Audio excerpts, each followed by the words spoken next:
Hello everyone, welcome to texture. आज हम लोग बात करने जा रहे हैं निश्चय बैच में सॉल्ट एनालिसिस के लेक्चर नंबर 1 के बारे में। हम लोगों ने लगभग पूरी केमिस्ट्री कंप्लीट कर ली है। सॉल्ट एनालिसिस बचा है, इसके बाद मैं पीओसी भी करवा दूंगा, तो टेंशन लेने की ज़रूरत नहीं है, क्योंकि वो ऑर्गेनिक एनालिसिस है। पहले इनऑर्गेनिक कर लेते हैं, फिर ऑर्गेनिक की भी एनालिसिस कर लेंगे, है ना। तो हमें ये पता है कि हमें नोट्स कहाँ पे मिल रहे हैं, texturecam.in पे मिल रहे हैं। टेस्ट सीरीज़ की डेट 10 से है। एप्लीकेशन तुम लोग डाउनलोड कर ही रहे होगे, और जो परचेज करना है जिन्हें, वो परचेज भी कर रहे होंगे, है ना। तो texturecam.in पे यार एलियट कीटोन की वर्कशीट भी डाल दी, धीरे धीरे सब डालो। और पीवाईक्यू सेशंस भी आने वाले हैं, रिवीजन कोर्स भी आने वाला है, बस थोड़ा सा तसल्ली रखो, है ना। तो बात करते हैं सॉल्ट एनालिसिस की। जब सॉल्ट एनालिसिस की बात कर रहे हैं तो सबसे पहले बात आती है एनालिसिस की। तो बात आती है किसकी? एनालिसिस की। कि हमें एनालिसिस करनी ही क्यों है? तो हमें एनालिसिस इसलिए करनी है क्योंकि हम ये चाहते हैं, ये जानना चाहते हैं या पता करना चाहते हैं कि किसी कंपाउंड में कितना कोई एलिमेंट या मतलब कोई भी मिक्सचर में किसी में कितना कोई एक पर्टिकुलर सब्सटेंस अवेलेबल है, ठीक है। तो एनालिसिस करने के दो तरीके होते हैं। हम भाई किसी भी चीज़ की एनालिसिस दो ही तरीके से कर सकते हैं, ठीक है। दो तरीके से कर सकते हैं, कौन कौन सी? पहली होती है क्वालिटेटिव एनालिसिस। पहली होती है qualitative analysis.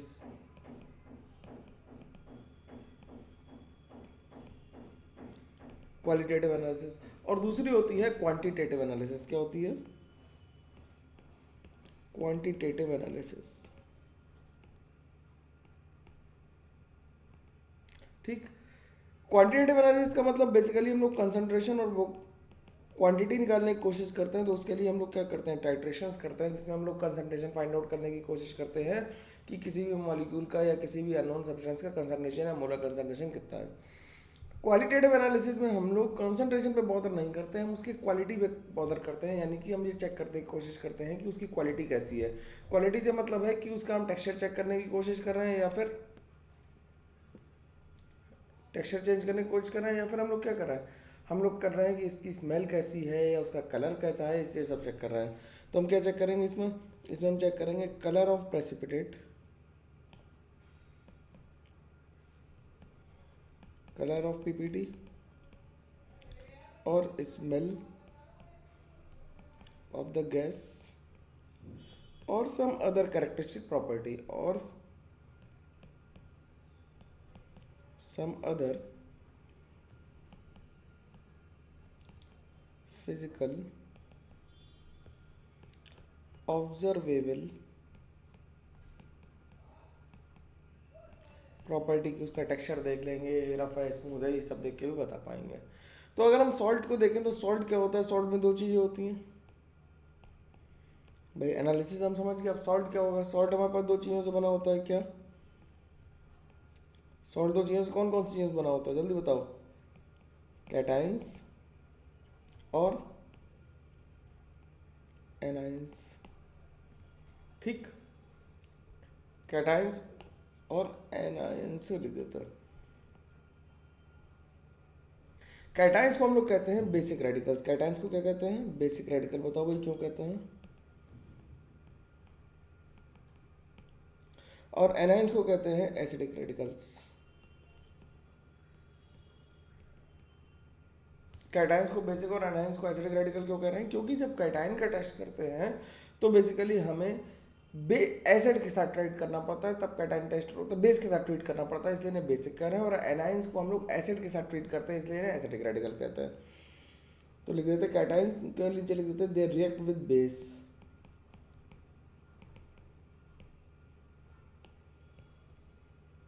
They react with base. और इनके लिख देते हैं दे रिएक्ट विद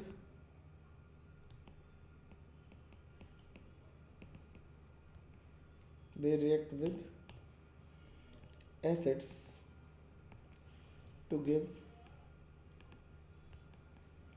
characteristic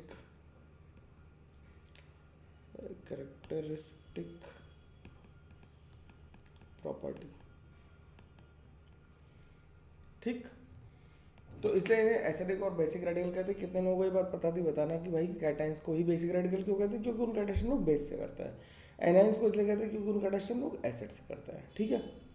तो 2 क्लास लगेंगी कैटाइंस को एनाइंस को खत्म करने के लिए और 2 क्लास लगेंगी कैटाइंस को खत्म करने के लिए, तो टोटल 4 क्लास का टॉपिक है। तो इसे पहले हम देख लेते हैं एनायनिक रेडिकल कौन कौन से हैं। तो पहले लिख लेते हैं एनायनिक रेडिकल्स।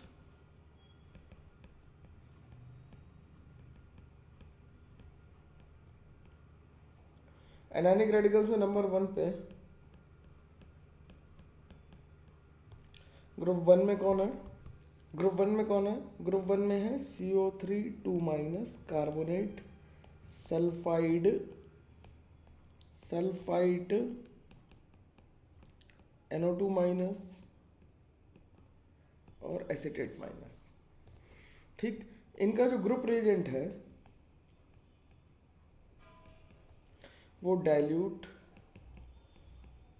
H2SO4 या HCl है, ठीक। In general dilute H2SO4 use करते हैं।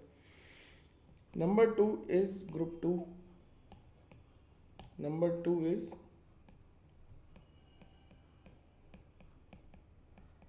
ग्रुप 2। ग्रुप 2 में कौन कौन है ये हमें याद रखना है कि कौन ग्रुप 1 में कौन ग्रुप 2 में है, ठीक है ना। और जिस तरीके से मैं बता रहा हूँ अगर उस तरीके से याद रखोगे तो सबसे अच्छा इफेक्टिव तुम्हें याद रखने का मज़ा भी आएगा और सवाल भी बनेंगे तुम्हारे। Cl minus Br minus I minus NO3 minus और C2O4 2 माइनस, ठीक। और इनका ग्रुप रिएजेंट कौन है? इनका ग्रुप रिएजेंट कॉन्सेंट्रेटेड H2SO4 है, ठीक। ग्रुप नंबर 3 में जो आते हैं वो आते हैं ऐसे रेडिकल्स जिनका कोई भी ग्रुप रिएजेंट नहीं है, जैसे कि SO4 2 minus, PO4 3 minus, SCN minus, F minus, BO3 3 minus. इनका क्या है? No group reagent. तो सबसे पहली चीज जो हमें ध्यान रखनी है वो क्या कि कौन से ग्रुप का कौन ग्रुप रिएजेंट है और कौन से ग्रुप में कौन से रेडिकल्स हैं। तो पहले ग्रुप में कौन कौन से हैं? कार्बोनेट, सल्फाइड, सल्फाइड, NO2 और एसीटेट, NO2 माइनस और एसीटेट आयन। ग्रुप 2 में कौन से हैं? Cl minus, Br minus, I minus, NO3 minus और ऑक्सिलेट आयन। ग्रुप 3 में कौन है? Sulphate, phosphate, thiocyanide, F minus और BO3 3 माइनस, ठीक। फिर इसके बाद बात आती है बेसिक रेडिकल्स की। हेडिंग डाल लेते हैं बेसिक रेडिकल्स।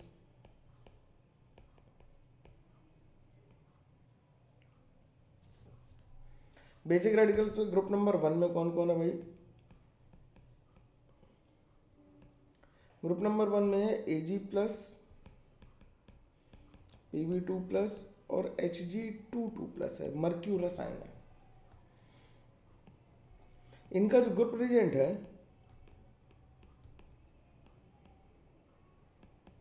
वो डाइल्यूट HCl है, ठीक। फिर ग्रुप 2 की बात करते हैं।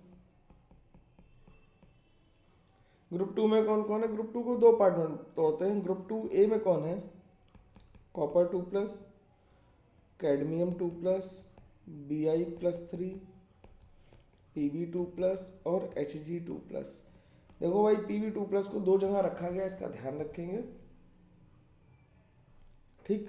और B में कौन है? B ग्रुप में है As+3, Sn+2 या +4 और Sb+3 या +5। और इन दोनों का ही ग्रुप रिएजेंट जो है वो H2S इन डाइल्यूट HCl है। HCl इन डाइल्यूट HCl है, ठीक। H2S इन डाइल्यूट HCl है। ग्रुप 3 पे आ जाता है।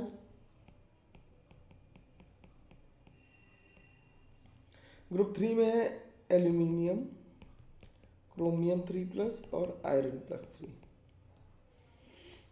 इनका ग्रुप रिएजेंट जो है वो है NH4OH, in presence of NH4Cl, NH4OH in presence of NH4Cl। ठीक,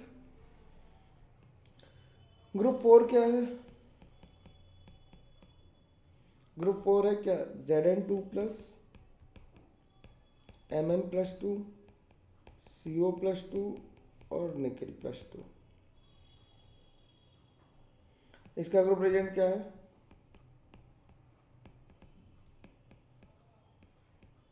H2S in presence of NH4OH and NH4Cl, NH4OH and NH4Cl। ठीक, तो अब देखो ग्रुप रिएजेंट ये ध्यान रखना है, धीरे धीरे करके मैं याद करवा दूंगा, गारंटी है, बिल्कुल परेशान होने की जरूरत नहीं है, बिल्कुल अभी तो तसल्ली से सुनो केवल, है ना। ग्रुप 5 में कौन है? ग्रुप 5 में है Ba2 प्लस। ग्रुप 5 में कौन है? Ba2 प्लस, Ca2 प्लस और Sr2 प्लस। इनका ग्रुप रिएजेंट क्या है? इनका ग्रुप रिएजेंट है ammonium carbonate in presence of NH4OH and NH4Cl। ठीक, उसके बाद ग्रुप 7 में 6 में कौन है? ग्रुप 6 में है Na plus, K plus, Mg2 plus. ठीक, और ग्रुप 0 में कौन है? NH4 प्लस है। इन दोनों का कोई ग्रुप रिएजेंट नहीं है। क्या है? No group reagent.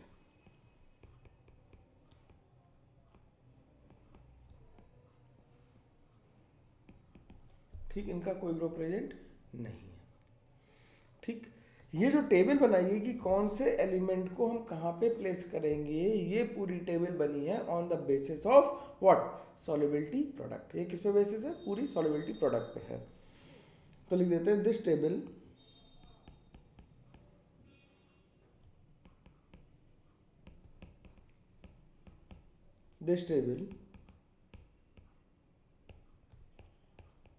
is based upon KSP। KSP मतलब सॉल्युबिलिटी प्रोडक्ट।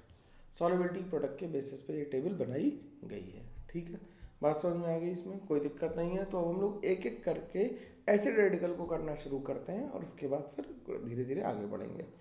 तो हम लोग हेडिंग डाल लेते हैं एसिड रेडिकल्स।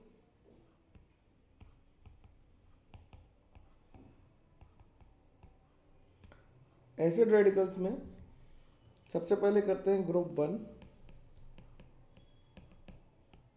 और ग्रुप 1 का जो पहला रेडिकल हमें करना है वो करना है कार्बोनेट।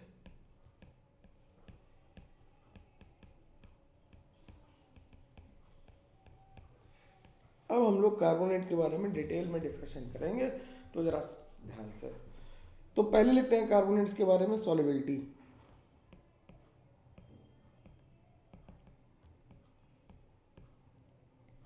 ठीक, देखो सॉल्युबिलिटी क्या होती? All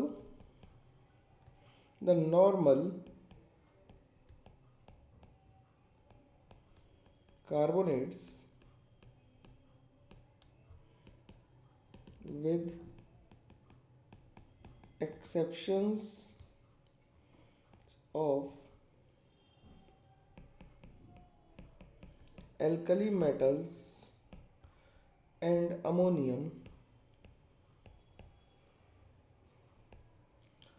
are water insoluble। भाई बहुत लिखना है तो थोड़ा तेज लिखो कि सारे मेटल कार्बोनेट क्या होंगे? केवल एल्कली मेटल यानी कि Li, sodium, potassium, rubidium, caesium, francium और अमोनियम को छोड़ के बाकी सबके कार्बोनेट कैसे हैं? वाटर इंसॉल्युबल हैं। ठीक, दूसरी जरूरी बात क्या लिखनी है कि bicarbonates of calcium, strontium, magnesium and barium exist only in aqueous medium, exist only in aqueous medium, केवल एक्वस मीडियम में ही एग्जिस्ट करते हैं। ठीक है, अब हमें क्या दिया होगा, देखो अब रिएक्शन पूरी पूरी लिखने से कोई फायदा नहीं होगा, जैसे बता रहा हूँ वैसे करोगे तो रटना कम पड़ेगा तुम्हें, है ना। तो क्या लिखेंगे, हमें मान लिया हमें अननोन सॉल्ट दिया था, हमने उसमें डाल दिया डाइल्यूट H2SO4। अननोन सॉल्ट में डाइल्यूट H2SO4 डाला तो हुआ क्या, और इसे हीट किया तो हुआ कि brisk effervescence, brisk BRISK, BRI, brisk की स्पेलिंग BRISK ना, effervescence, brisk effervescence of a colorless gas, colorless ODOUR, odorless gas is produced which turns lime water milky, western lime water milky. तो हुआ क्या कि हमने सॉल्ट दिया, उसमें dilute H2SO4 डाला, क्योंकि ग्रुप रिएजेंट क्या था, डाइल्यूट H2SO4 था, उसमें डाला और हीट किया तो ब्रिस्क एफर्वेसेंस के साथ एक कलरलेस ऑडरलेस गैस निकली जो क्या कर देती है, लाइम वाटर को मिल्की कर देती है। ठीक, अब सॉल्ट कौन सा रहा होगा, तो हमने गैस कर लिया कि मान लिया कि Na2CO3 रहा होगा, इसमें डाइल्यूट H2SO4 डाला और हीट किया तो इससे क्या बन गया, Na2SO4 बना, H2O बना और CO2 गैस निकली। तो यही गैस है जिसके बारे में हम लोग बात कर रहे हैं, CO2 के बारे में। CO2 कैसी है, ब्रिस्क एफर्वेसेंस। ब्रिस्क एफर्वेसेंस का मतलब है टेस्ट ट्यूब को कान के पास ले जाओगे तो तुम्हें बुदबुदाहट शुरू सुनाई देगी। तुम लोगों ने जिन्होंने एक्सपेरिमेंट करा कमेंट करके बताना कि कितने लोगों ने पहले से पता था। ठीक, ब्रिस्क एफर्वेसेंस का CO2 निकली, मतलब पता नहीं, मतलब कि किन्होंने एक्सपेरिमेंट किया है। जो लाइम वाटर को मिल्की कर देती है, तो अगर हम इसकी रिएक्शन लाइम वाटर यानी कैल्शियम हाइड्रोक्साइड को क्या कहते हैं, लाइम वाटर कहते हैं। तो लाइम वाटर को क्या कर देगी, मिल्की कर देगी। क्यों, क्योंकि कैल्शियम कार्बोनेट बन जाएगा, और कैल्शियम कार्बोनेट कैसा होता है, वाइट कलर का प्रेसिपिटेट है। तो यहाँ पे लिख देंगे कि मिल्कीनेस अपीयर्स,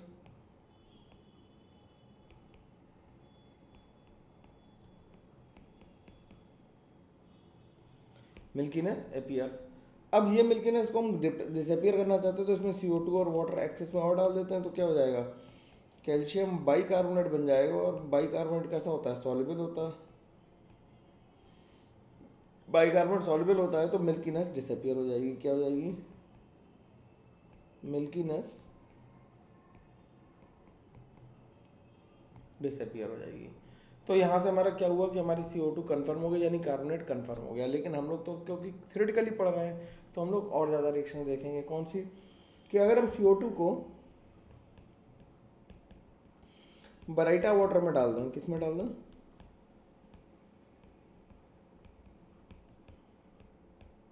बराइटा वाटर में डाल दें, तो इससे बेरियम कार्बोनेट का वाइट प्रेसिपिटेट आ जाएगा। अब रिएक्शन को बैलेंस करने की जरूरत नहीं है, बस सीधे सीधे लिखने की जरूरत है। अगर हम Na2CO3 को AgNO3 में डाल दें, AgNO3 को क्या कहते हैं, AgNO3 को कहते हैं लूनार कास्टिक। ठीक, AgNO3 क्या कहते हैं, लूनार कास्टिक कहते हैं। लूनार कास्टिक के साथ कराएं तो Ag2CO3 का वाइट PPT आता है,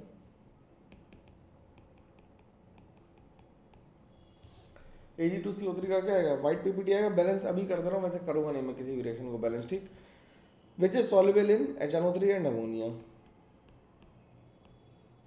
soluble in HNO3 and ammonia. ठीक, अब जो ये प्रेसिपिटेट बना है ये धीरे धीरे अपना कलर चेंज करके Ag2CO3 का वाइट प्रेसिपिटेट धीरे धीरे कलर चेंज करके क्या होता है, येलो हो जाता है, ब्राउन हो जाता है, और फाइनली क्या हो जाता है, ब्लैक हो जाता है। ठीक, कैसे होता है, लिख देते हैं इस बात को। This PPT becomes yellow or brown upon addition of excess of reagent owing to the formation of Ag2। ठीक, Ag2 बन जाता है। Ag2 ब्लैक कलर का होता है और वो फर्दर एयर से में स्टेबल नहीं होता, मतलब तो वो डिकम्पोज कर जाता है। और सेम काम होगा जब अगर हम इसे Ag2CO3 को हीट भी कर दें, तो the same thing, the same will happen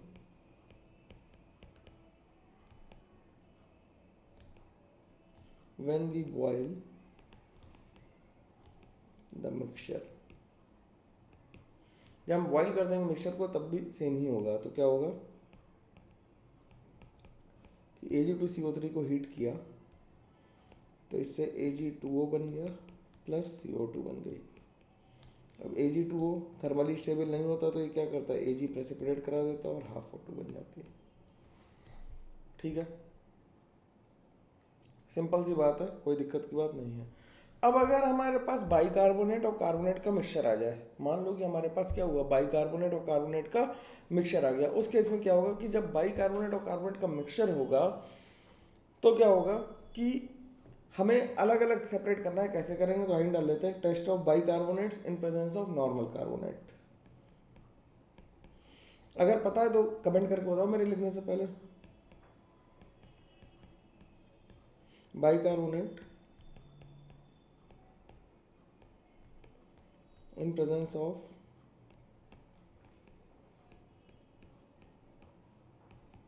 normal carbonates. कैसे करेंगे, हम क्या करेंगे कि हम एक्सिस में क्या डाल देंगे, CaCl2 डाल देंगे, जिससे कि सारा का सारा बाइकार्बोनेट जो कार्बोनेट हो प्रेसिपिटेट हो जाए और बाइकार्बोनेट जो हो वो फिल्ट्रेट में आ जाए, किसमें, कैल्शियम बाइकार्बोनेट के फॉर्म में। ठीक, तो लिखेंगे adding an excess of calcium chloride to mixture of carbonate and bicarbonate, the carbonate will form a PPT quantitatively।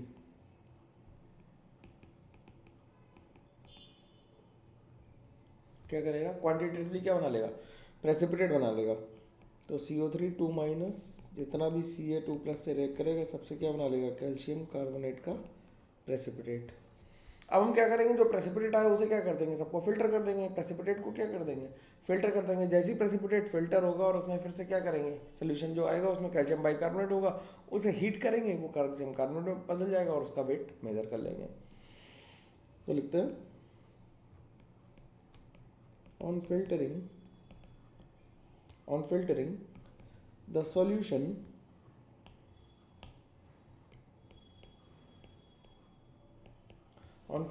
solution rapidly, bicarbonate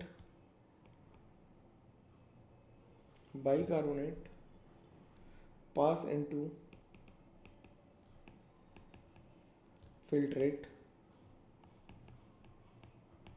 bicarbonate कहाँ चला जाएगा, फिल्ट्रेट में चला जाएगा। ऑन एडिंग, या तो हम हीट कर दें या फिर क्या करें, अमोनिया ऐड कर दें। On adding ammonia to filtrate a white PPT or cloudiness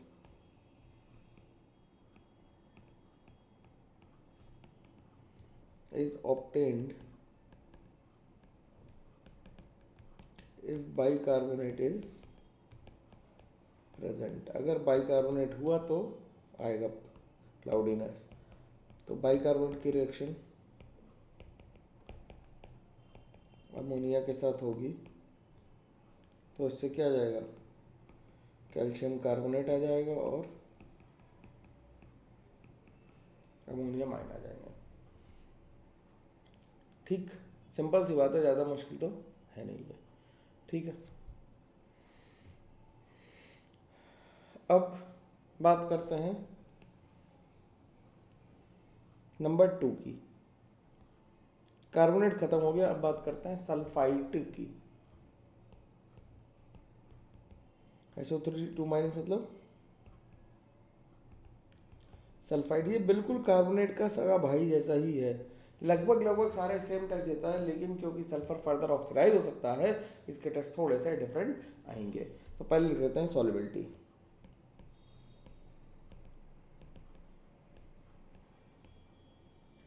तो तुम्हें सॉल्युबिलिटी के ट्रेंड भी इससे पता लग जा रहा है ना।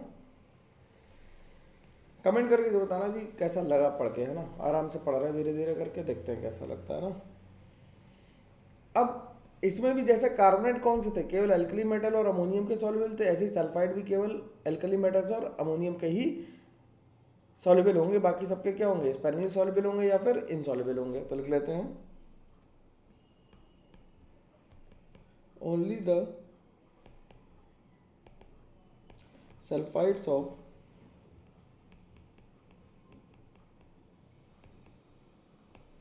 alkali metals and ammonium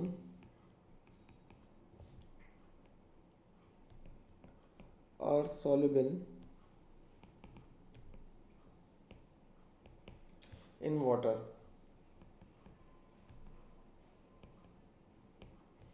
The metal sulfides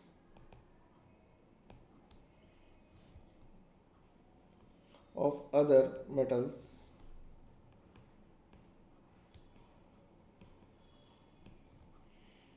are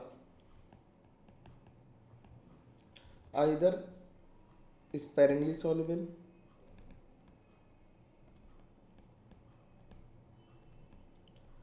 or insoluble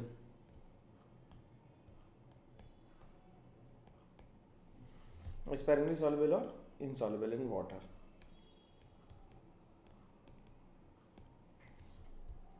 ठीक, अब जैसे बाइकार्बोनेट्स के लिए बात थी, वैसे इसके लिए भी लिख देते हैं। बाइकार्बोनेट्स के लिए क्या लिखा था कि बाइकार्बोनेट एल्काइन अर्थ मेटल कहाँ मिलते हैं, केवल एक्वा सोल्यूशन में मिलते हैं। तो इसमें भी लिख देते हैं कि bisulphides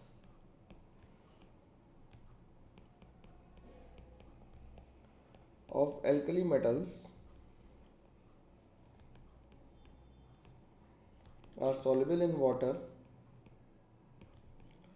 and the sulfides of and the bisulfides of the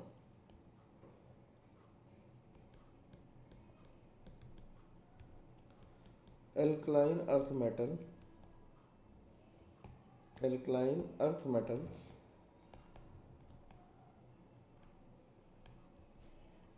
are known only in aqua solutions.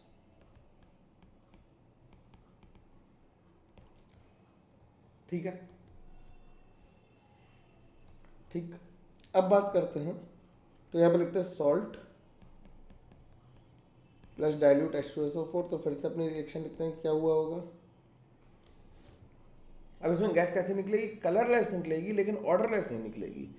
Odourless नहीं निकलेगी क्योंकि सल्फर है, SO2 निकलने वाली है। तो लिखेंगे a colourless gas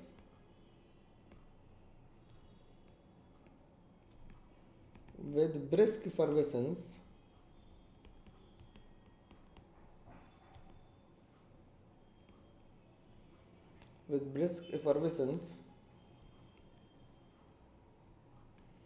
having smell like burning sulfur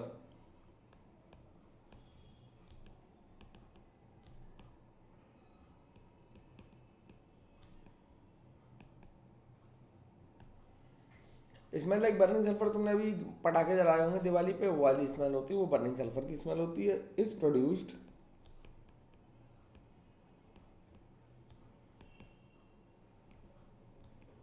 which when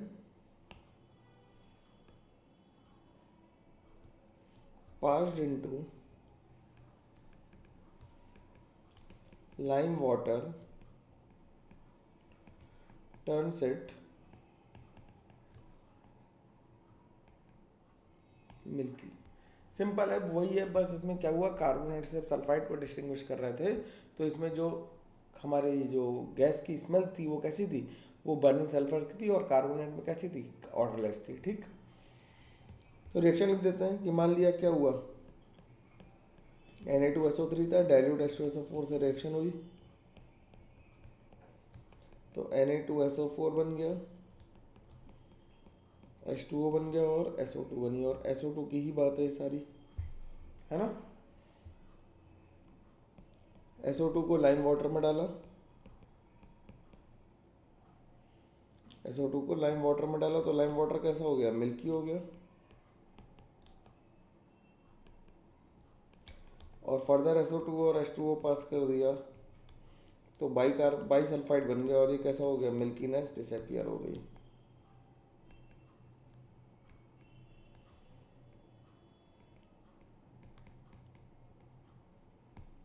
milkiness कैसी हो गई, डिसअपियर हो गई। ठीक,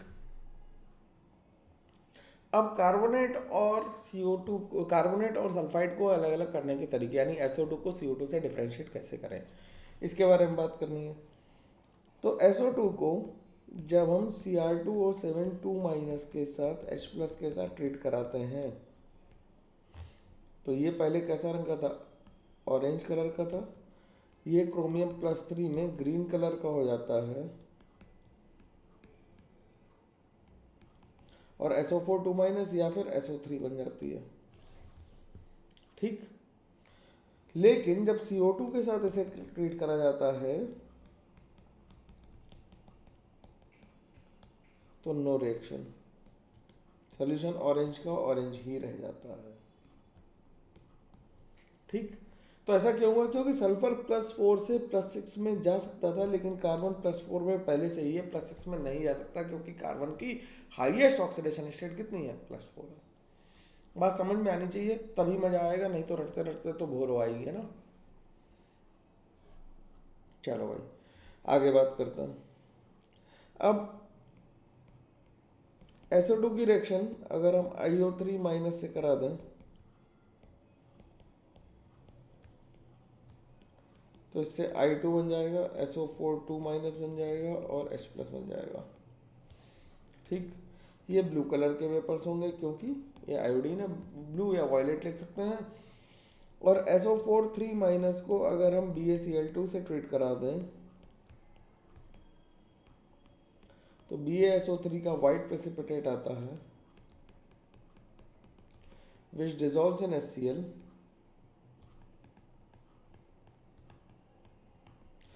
और H+ डालने पे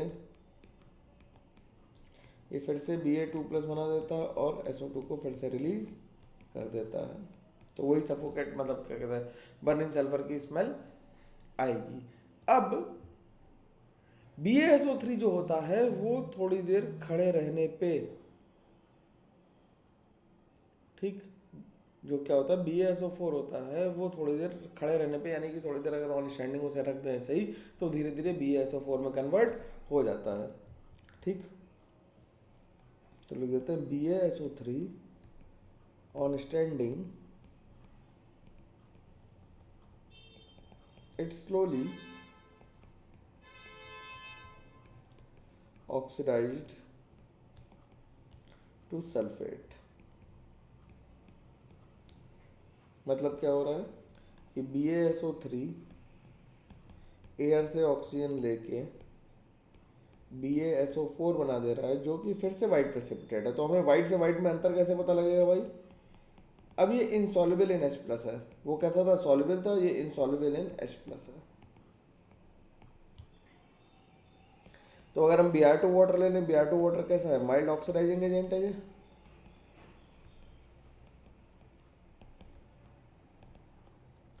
माइल्ड ऑक्सीडाइजिंग एजेंट है ये। ठीक, तो इससे क्या बन जाएगा, BaSO4 बन जाएगा प्लस 2Br- बन जाएगा प्लस H+ बन जाएगा। ठीक, अगर हम कोई और स्ट्रॉन्ग ऑक्सीडाइजिंग एजेंट ले लें, मान लो HNO3 ले लें या H2O2 ले लें, तो BaSO3 की रिएक्शन अगर हम मान लो H2O2 से करा देंगे तो BaSO4 और H2O बन जाएगा। और BaSO3 की रिएक्शन अगर हम मान लो HNO3 से करा देंगे तो इससे BaSO4 बन जाएगा, डाइल्यूट HNO3 ले लेंगे तो फिर इससे क्या बन जाएगी, NO, या डाइल्यूट लिख दो। ठीक, तो सब जगह से हम BaSO4 कैसे ना कैसे करके बना पाएंगे। ठीक, अब एक इम्पॉर्टेंट रिएक्शन है इसकी। ठीक है, थक तो नहीं रहा ना, ज़्यादा लंबी क्लास नहीं लूँगा क्योंकि बोरिंग होती, थोड़ी थोड़ी लूँगा, थोड़ा दिन तक चलेगा, चलने देना, लेकिन लेता रहूँगा है ना क्लास। बाकी बीच बीच में अब PYQ सीरीज भी बीच में डालूंगा, एक दिन में 2-2 वीडियो आना शुरू हो जाएंगे। ठीक है ना। AgNO3 सल्फाइड आयन के साथ रिएक्शन करके AgSO3 बना देता माइनस, तो इसमें कोई विजिबल चेंज अकर नहीं करता, no visible change, no visible change occurs. फिर इसमें एक्सेस में AgNO3 डालते हैं तो Ag2SO3 का क्रिस्टलाइन प्रेसिपिटेट आ जाता, which is insoluble in dilute HNO3।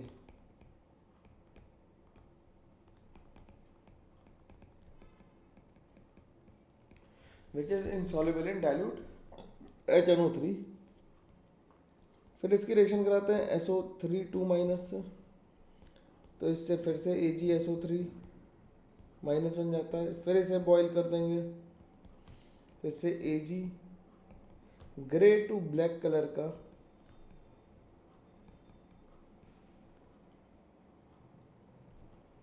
आ जाएगा और SO2 निकलेगी। ठीक, इसी तरह से SO3 2 माइनस को अगर Pb2 प्लस के साथ ट्रीट कराया जाए तो PbSO3 बन जाएगा, जो वाइट PPT होगा, विच डिजॉल्व्स इन डाइल्यूट HNO3 और ऑक्सीजन के साथ रिएक्शन करके ये PbSO4 बना देगा। ठीक, ये भी प्रेसिपिटेट होगा वाइट कलर का। ठीक, SO3 2 माइनस की रिएक्शन अगर मेटल से करा दी जाए, यानी कि जिंक टाइप के मेटल से करा दी जाए इन प्रेजेंस ऑफ H प्लस, तो H2 जो SO3 2 माइनस है वो क्या होती है, वो रिड्यूस हो जाती है किसमें, H2S में, Zn ऑक्सीडाइज हो जाएगा और वाटर बन जाएगा। H2S की स्मेल रॉटन एग जैसी होती है। कैसी स्मेल होती है, रॉटन एग टाइप की स्मेल होती है इसकी। ठीक, कोई प्रॉब्लम तो नहीं होगी इसमें, ये तो आसान बात है, आसानी से समझ में आ रहा है। ठीक है, मैं सोच रहा हूँ कि थोड़ा सा इसे रोज ही रोज करा दूँ, लेकिन थोड़ा थोड़ा कराऊँ, ज़्यादा तो बर्दाश्त होगा नहीं तुम्हें। ठीक है, ये आज के लेक्चर के बाद कमेंट करके बता देना कि सर नहीं ज़्यादा करा दो, एक क्लास लंबी भी ले लो, तो मैं एक क्लास लंबी लेके एक दिन में कैटाइन करा दूँगा, एक दिन में एनाइन करा दूँगा, वैसा भी कर सकता हूँ, है ना। लेकिन तुम्हें बताना पड़ेगा क्लास लेके एक बार, मतलब आज की क्लास के बाद मेरे को कमेंट करके बताना, तो अगली मतलब आज 28 है, 29 30 31 तक खत्म हो जाएगा। 31 तो आई नहीं, 1 दिसंबर तक कंप्लीट हो जाएगा ये। ठीक है, चलो 2 रेडिकल हम लोगों ने कर लिए, कार्बोनेट और सल्फाइड। देख रहे हो कितना बड़ा बड़ा है, बहुत सारा लिखना पड़ रहा है। तो अब इसके बाद हम लोग बात करेंगे आगे सल्फाइड की, फिर एसीटेट की, फिर नाइट्राइड की, और फिर आगे बात करना शुरू करेंगे। ठीक है, जारी रखेंगे हम लोग। मिलते हैं अगली क्लास में, तब तक के लिए thank you very much, take care, bye bye, ध्यान रखना अपना, और बहुत सारी पढ़ाई करते रहनी है।